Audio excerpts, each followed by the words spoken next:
ฮัลโหลได้แล้วโอเคครับโอเคเคลียร์สายไปเลยเพราะเดี๋ยวไปนู่นนะเดี๋ยวเคลียร์สายแป๊บนึงครับเนี่ยพี่มองเนี่ยปล่อยว่าน้ำตาลนี้ได้ไงรูมันพันกันอ่ะเมื่อกี้ดีครับเมื่อกี้ตรงกระจานนี่แหละเอานี้ออกมาทีหลังเงิน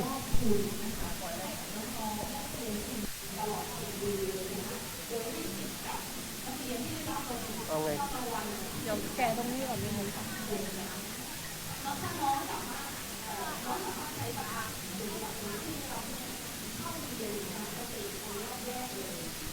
เนี่ยพี่มองเนี่ยดูดิดูนี่ดูโฟกัสโอเคอาจารย์เชิญเลยครับ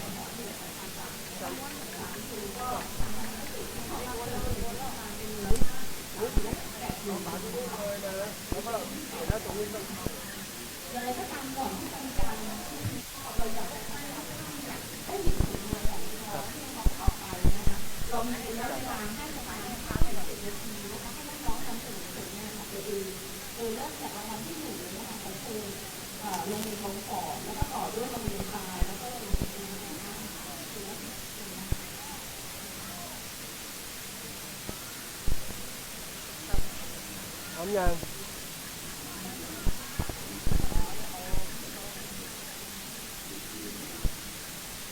ครับ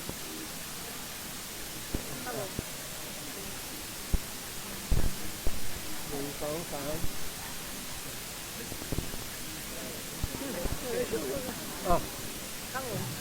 เอายัง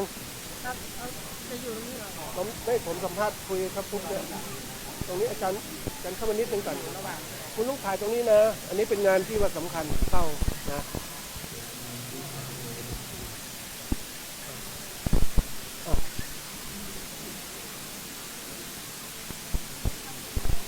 ครับสวัสดีครับอาจารย์ครับวันนี้ก็ในงานของเกษตรภาคเหนือครั้งที่9นะครับในส่วนของเกษตรนวัตกรรมเพื่อเกษตรและคุณภาพชีวิตนะครับอาจารย์มีอะไรที่จะเล่ารายละเอียดตรงนี้ให้ท่านผู้ชมฟังไหมครับครับในส่วนของผมนะครับผมก็ได้นำนวัตกรรมเกษตรสมัยใหม่มานะครับ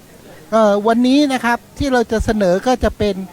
การใช้พลาสมาในการลดสารพิษตกค้างในพืชผักผลไม้ครับในภาพรวมของตรงนี้เป็นยังไงกันเลยที่ว่าตรงนี้เป็นรวมคือภาพรวมนะครับก็คือตอนนี้ประเทศไทยเรานะครับก็เข้าสู่ประเทศไทยยุค 4.0 นะครับก็คือการนำเอานวัตกรรมแล้วก็ทางวิทยาศาสตร์เนี่ยนะครับมาใช้ในการพัฒนาประเทศนะครับครับเดี๋ยวอาจารย์พาชมเลยครับตรงนั้นครับผมครับ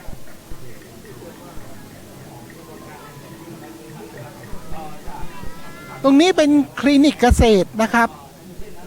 คลินิกเกษตรเนี่ยนะครับก็เป็นเรื่องเกี่ยวกับการครับการนำเอาความรู้ทางด้านโรคและแมลงศัตรูพืชนะครับมาเผยแพร่สู่ประชาชนนะครับเช่นว่าถ้าสมมุติว่าเรามีโรคพืชอยู่ชนิดหนึ่งเราไม่รู้ว่าเป็นอะไรนะครับก็เข้ามาซักถามได้นะครับซึ่งคณะเราก็จะเปิดให้สอบถามตลอดเวลานะครับหรือว่าถ้าแมลงระบาดนะครับเช่นตอนนี้ข้าวนะครับเป็นโรคไหม้คอรวงนะครับครับต่างกับโรคหนอนกอยังไงนะครับก็มาถามได้นะครับแล้วก็วิธีการป้องกันกำจัดที่เหมาะสมเราก็จะบอกไปได้นะครับคลินิกเกษตรมันเกี่ยวข้องกับดินไหมอาจารย์ชุดดินเราก็เกี่ยวนะครับเราก็เข้าไปถึงดินทุกอย่างเลยครับเราทำได้หมดนะครับอย่างเช่นว่าปลูกลำไยไม่โตทำไงเราก็บอกได้ครับครับอันนี้มันมีอะไรที่ควบคุมศัตรูพืชพวกฝังยาฆ่าแมลงอะไรพวกนี้เกี่ยวโยงกับตรงนี้ไหมเกี่ยวครับก็มีทั้งใช้สารเคมีใช้สารชีวภาพนะครับมีหมดครับมีหมดเลยครับผมแล้วเราคลินิกนี้เปิดบริการเป็นไงครับก็เปิดบริการทุกวันในเวลาราชการนะครับเข้ามาได้ที่คณะเกษตรนะครับพอเข้ามาแล้วทางหน่วยบริการวิชาการเราก็จะส่งท่านไปคุยกับผู้เชี่ยวชาญในด้านนั้นๆนะครับครับผม ครับอันนี้ก็แพนคลินิกนะครับครับอันนี้ก็ไปไบโอฟล็อกซ์นะครับตัวนี้นะครับถ้าเรามาดูใกล้ๆตรงนี้ก่อนนะครับนะครับอย่างพวกที่เราเลี้ยงปูแล้วกันนะครับปูนาเราเนี่ยนะครับที่เราได้ยินว่าเรามาทำส้มตำแล้วมันมีพาราไซต์อะไรพวกนั้นนะครับนะครับจะทำยังไงให้มันปลอดพาราไซต์ เราเลี้ยงปูใหม่ขึ้นมา ครับครับผมครับก็จะมีระบบทำให้มันปลอดพาราไซต์ทั้งหลายนะครับปรสิตทั้งหลายนะครับเฉพาะแยกเลี้ยงออกมาบ้าง ครับแล้วอันนี้ก็เป็นไฮโดรโปรนิกนะครับครับครับ อันตรายสารเคมีเกษตรที่ดี ครับ ปัญหาเยอะนะครับ ครับผม กำลังเก็บระดับอยู่เนี่ยทำไง ครับก็คือว่านะครับเรื่องการใช้สารเคมีเกษตรนะครับจริงๆแล้วเนี่ยนะครับเราพูดไม่ค่อยถูกเท่าไหร่ครับนะครับถ้าผมให้ยกตัวอย่างนะครับของอย่างหนึ่งที่ไม่ใช่เคมีในโลกนี้ยกตัวอย่างได้ไหมครับมันเป็นเคมี มันเป็นหมดนะครับเป็นหมดใช่ครับการเป็นพิษของสารเคมีเนี่ยนะครับมันเกิดจากว่าอันที่หนึ่งนะครับปริมาณที่ได้รับอันที่สองเนี่ยระยะเวลาที่ได้รับนะครับยกตัวอย่างน้ำบริสุทธิ์น้ำดื่มบริสุทธิ์ถ้าเราดื่ม5 ลิตรในเวลาสัก3 นาทีเราไปนอนโรงพยาบาลครับเพราะว่าสมดุลในเลือดเราเสียแต่ถ้าเราดื่ม5 ลิตรเราบอกว่า1 วันไม่เป็นไรครับนี่แสดงว่าเคมีมีทุกอย่างแล้วก็มันขึ้นอยู่เราใช้ยังไงปริมาณใช่ครับที่บอกปลูกพืชไม่ใช่สารเคมีอันนี้พูดผิดมันเป็นใช้อยู่แล้วเพราะน้ำน่ะผมเขียนสูตรเคมีได้นั่นครับนะครับนะครับเราต้องเข้าใจใหม่นะครับว่ามันไม่ใช่ว่าอะไรปลอดสารเคมีปลอดสารเคมีมันพูดผิดครับนี่แสดงว่าที่ใช้มาปลอดสารเคมีผิดนะผิดหมดครับแล้วมีใครจะขัดแย้งอาจารย์พูดอะไรครับอันนั้นก็คือหมายความว่าเราพูดในฐานะที่เราเข้าใจว่าสารเคมีคือสารที่เรามนุษย์สร้างขึ้นสังเคราะห์ขึ้นนะครับนะครับมันจะเป็นอย่างนั้นมากกว่าที่เราจะไปเหมารวมทั้งหมดนะครับอย่างเรื่องการแบนนะครับนะครับมันทุกคนแบนมาอย่างนี้มันคือว่าผมคิดว่านะครับช่วงนี้เนี่ยยังไม่มีใครรู้จริงนะครับถามว่า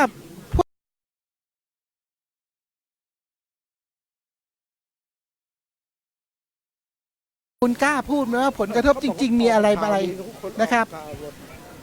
แล้วก็พวกที่บอกว่าไม่ควรแบนถามว่าคุณก็รู้จริงไหมว่าผลมันเป็นยังไงคือปลายทางยังไม่มีใครรู้ที่แน่นอนนะครับว่ามันจะออกหัวออกก้อยออกบวกออกลบขนาดไหนนะครับเพราะฉะนั้นถ้าถามผมบอกว่าใช้จังหวัดนำร่องครับเราไม่จำเป็นต้องเอาประเทศเราเข้าไปเสี่ยงทั้งประเทศถูกไหมครับนะครับแล้วบางครั้งเหตุผลก็ฟังไม่ได้นะครับเช่นบอกว่าพาราควดแบนเพราะว่าเอาไปดื่มฆ่าตัวตายกันเยอะอย่างนี้นะครับถ้าเป็นใช้เหตุผลแบบนี้ปุ๊บเนี่ยสิ่งที่ประเทศไทยเราจะพบก็คือการถูกฟ้อง WTO ใช่นะครับเราต้องโดนฟ้องแน่นอนเพราะเราไม่ได้อิงหลักฐานทางวิทยาศาสตร์นะครับจริงการเป็นพิษตรงนี้มันไม่ใช่ว่าไม่ได้ใช้ในการเกษตรมันกินฆ่าตัวตายเนี่ยมันไม่ใช่ครับมันเป็นใช้ผิดประเภทใช้ผิดประเภทนะครับอย่างถ้าเราแบนเพราะแบบนี้เนี่ยผมว่ามอเตอร์ไซค์ต่ำกว่า250 ซีซีเนี่ยโดนแบนหมดเลยเพราะผมมีสถิตินะครับว่ามอเตอร์ไซค์ตายเยอะใช่นะครับแล้วไม่ค่อยใส่หมวกกันน็อกด้วยมอเตอร์ไซค์ต่ำกว่า250 ซีซีเนี่ยไปพิสูจน์ได้เลยมีสถิติมีข้อมูลทุกอย่างให้ไปใช้บิ๊กไบค์เพราะบิ๊กไบค์เนี่ยใส่หมวกกันน็อกเกือบ100%มันถูกไหมล่ะครับตรรกะมันไม่ได้นะครับทีนี้แสดงว่าที่ผ่านมาสังคมเราไม่มีความรู้เรื่องการผมว่า มันเป็นอะไรที่เราชอบตามกระแสนะครับ ตามกระแสเข้า เอ ไป อเพราะฉะนั้นต้องมีสตินะครับเนาะใช้สติปัญญาเยอะๆหน่อยนะครับ แล้วใครจะ ครับ ยังตั้งสติตัวนี้เพราะรู้สึกว่าโอ้สื่อต่างสารมีสารพิษหรือคนกินอะไรสารพิษไปหมดเลยทุกตัวทุก ครับ ก็ไม่เป็นไรครับ เรามาเข้าเรื่องเลย อาจารย์อ ครั ธิ บ บายละเอียดตรงนี้แล้วว่าเป็น ครับ ยังไงแต่ละส่วน ตอนเนี้ยนะครับเราใช้เทคโนโลยีสมัยใหม่ที่เราเรียกว่าพลาสมาเทคโนโลยีนะครับครับครับครับครับ เราก็บอกว่าเป็นพลาสมาเทคโนโลยีเพื่อชีวิตที่ดีขึ้นนะครับ ก็คือผักผลไม้นะครับ โดยทั่วไปเนี่ยนะครับ เรากลัวเรื่องสารพิษตกค้างนะครับงั้นเราก็เอาพลาสมาเนี่ยครับมาใช้ในการลดสารพิษตกค้างนะครับลดยังไงนะครับนะครับ เดี๋ยวมาดูทางนี้นะครับ อันนี้คือพลาสมาบอลนะครับพลาสมาหน้าตามันเป็นยังไงนะครับครับหน้าตาเป็นอย่างนี้ครับเป็นเส้นๆอย่างนี้ครับนะครับเนาะมันไม่ใช่พลาสมาในน้ำเลือดนะครับ แต่มันเป็นพลาสมาที่มันเป็นอีกสถานะหนึ่งของสสารนะครับ เราเคยเรียนมาสสารมีของแข็งของเหลวก๊าซใช่ไหมครับพลาสมาเป็นอีกหนึ่งสถานะนะครับสถานะของพลาสมาก็คือถ้าพูดง่ายๆก็อาจจะเป็นก๊าซที่มีประจุนะครับหรือแก๊สที่ไม่มีประจุแต่มันไวต่อปฏิกิริยานะครับเนาะเราก็ใช้พลาสมาเนี่ยนะครับมาใช้ประโยชน์เนื่องจากว่ามันสามารถที่จะไปดึงโมเลกุลของไออะตอมของไฮโดรเจนออกจากโมเลกุลของพวกสารพิษได้นะครับเพราะฉะนั้นทำให้มันกลายเป็นไม่มีพิษแล้วตัวมันเองก็จะกลายเป็นน้ำกับออกซิเจนไปนะครับเพราะฉะนั้นมันก็จะไม่มีอะไรตกค้างนะครับเป็นการทำลายสารพิษโดยไม่มีสิ่งตกค้างนะครับ ตรงนี้เนี่ยปกติในต่างประเทศทำมานานยังครับอาจารย์แบบนี้ ต่างประเทศก็พอๆกับเราครับ ทำกับเรา ครับผม อาจารย์ไวมากในการนำข้อมูล ครับ กลไกทำงานยังไงมัน กลไกการทำงานก็คือว่าเวลาเราเรียกว่าเราไปดิชาร์จนะครับก็หมายถึงไปใส่ประจุลงไปในอากาศพวกเนี้ยนะครับมันก็จะทำให้เกิดอนุมูลเรียกว่าไฮดรอกซิลไอออนขึ้นนะครับได้ไฮดรอกซิลปุ๊บไฮดรอกซิลเนี่ยนะครับมันก็จะไปทำปฏิกิริยากับพวกโมเลกุลของสารพิษได้ฆ่าเชื้อได้ด้วยนะครับนะครับครับอันนี้ฆ่าเชื้อได้เลยแล้วก็ ครับ แล้ว ก็ ศัตรูกำจัดสารเคมีได้ด้วยป่ะ ได้ครับฆ่าเชื้อได้ด้วยค ถ้า รับ มันมีผลกระทบต่อไอตัวพืชตัวเราไหมตรงนี้ ไม่ครับเราทดลองแล้วครับ เราทดลองแล้ว ครับก็คืออันนี้ก็จะเป็นชุดที่เราใช้ในอุตสาหกรรมหรือในห้องปฏิบัติการนะครับมอเตอร์ก็จะตัวใหญ่หน่อยนะครับปั๊มน้ำเนาะ น้ำขึ้นไปแล้วอันนี้ก็จะเป็นตัวเจเนเรเตอร์นะครับตอนเนี้ยเราก็พัฒนาจนลดลงแล้วนะครับนะครับครับ ขนาดเล็กลง จากปั๊มตัวใหญ่ๆก็เหลือปั๊มตัวนี้ละ ครับ จากท่อใหญ่ๆเราก็ทำเหลือท่อแค่นี้ละ อืม อันนี้เนี่ยเหมาะสำหรับใช้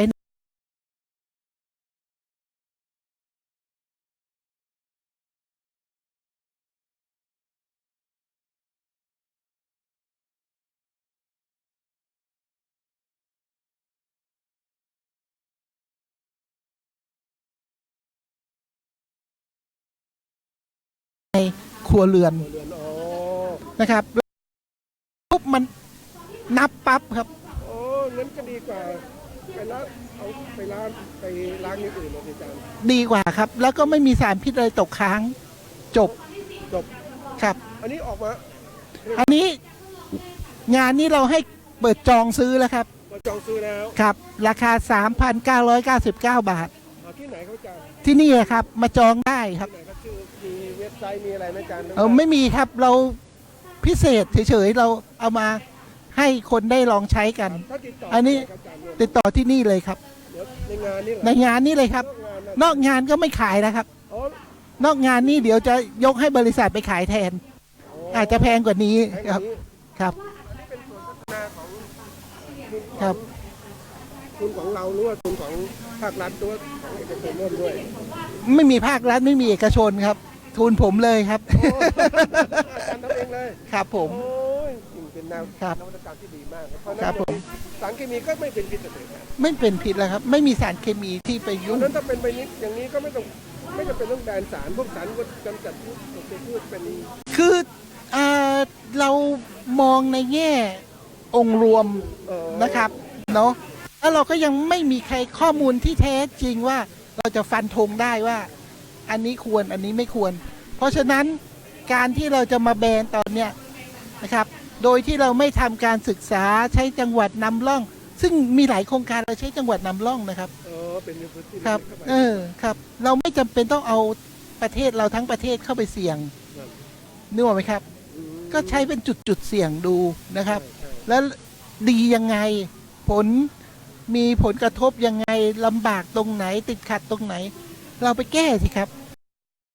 แก้พอแก้เราแก้สำเร็จปุ๊บบังคับใช้ทั้งประเทศไม่มีใครว่าหรอกครับ มีแต่สรรเสริญ แต่ถ้าเราทำแบบมองไม่เห็นเป้า เออ ทำไปเรื่อยๆก่อนเอาลองผิดลองถูก เอาไปทั้งประเทศเข้าไปลองนะครับ เอาชีวิตคนหลายล้านคนเข้าไปเสี่ยง อันนั้นไม่เหมาะสมครับ เกษตรกรเดือดร้อนไม่มีสารกำจัดตัวพืชต่าง ครับ ๆอันนี้ก็เป็นสิ่งที่น่าคิดอาจารย์จะฝากอะไรถึงรัฐบาลไหมครับอย่างเนี้ย ก็ไม่จำเป็นต้องหักดามพร้าด้วยเข่า เออ นะครับเรามีวิธีการเลือกอย่างนั้นได้ต้องมีอะไรได้ยังเยอะนะครับ เกษตรกรผู้บริโภคก็ปลอดภัยแล้วมีตัวนี้ของอาจารย์มาช่วยการกำจัดสารตกค้างในพืชของเรา ก็ปลอดภัยแล้วมันก็ใช้ได้เต็มที่เหมือนกัน สิ่งแวดล้อมนะครับ เราต้องมองดูด้วยนะครับ สิ่งแวดล้อม นะครับ เสียหายเยอะแยะเหมือนกันนะครับ เราคือต้องศึกษาผลกระทบให้รอบด้าน แล้วการจะแบนเนี่ยนะครับ เนื่องจากว่าเราเป็นสมาชิก WTO ครับ นะครับ การแบนเนี่ยเราต้องใช้เหตุผลหลักการทางวิทยาศาสตร์ในการแบน อืม นะครับจะไปใช้ความรู้สึกกระแสสังคมแบนเนี่ยมันคงทำไม่ได้ ไม่งั้นเราก็จะต้องโดนเขาไปฟ้องนะครับ ถ้าฟ้องแล้วเขาชนะ เราก็ต้องแก้กฎหมายนะครับ โอ้เสียหายเยอะแยะสิ่งนั้น แล้วต้องจ่ายค่าเสียหายให้เขาด้วย โอ้ย นะครับ แล้วใครจะรับผิดชอบล่ะครับ เพราะฉะนั้นผมว่าเราไม่บุ่มบามดีกว่าทำอะไรแล้ว ดีกว่า ครับ วันนี้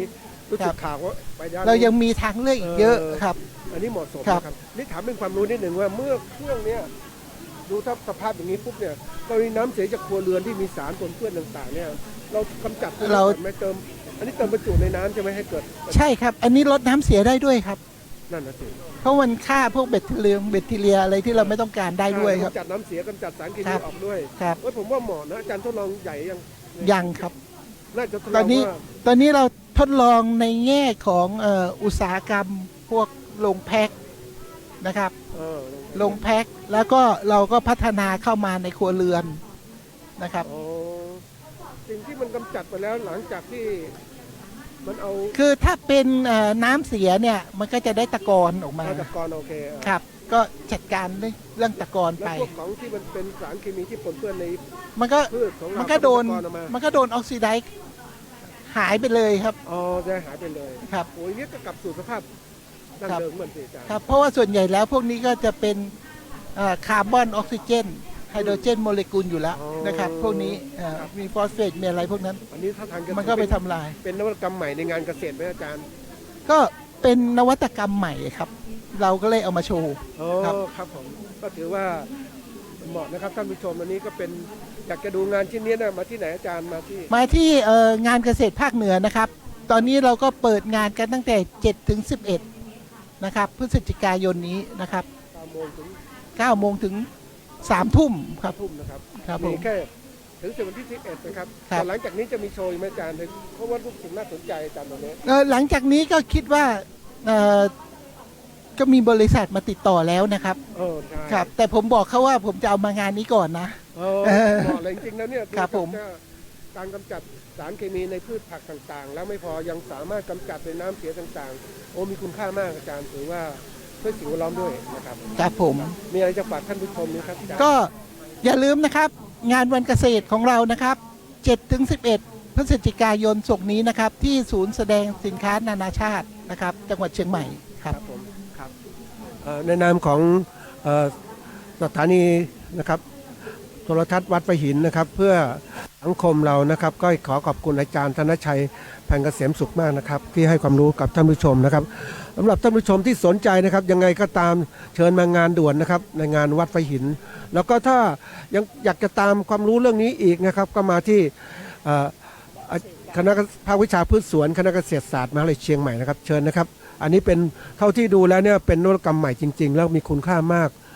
ที่จะแก้ปัญหาของสิ่งแวดล้อมต่างๆได้นะครับก็ฝากท่านผู้ชมนะครับเชิญนะครับมาดูงานนี้ครับ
สวัสดีครับอาจารย์ครับสวัสดีครับวันนี้ทางรายการวัดประหินเพื่อสังคมนะครับ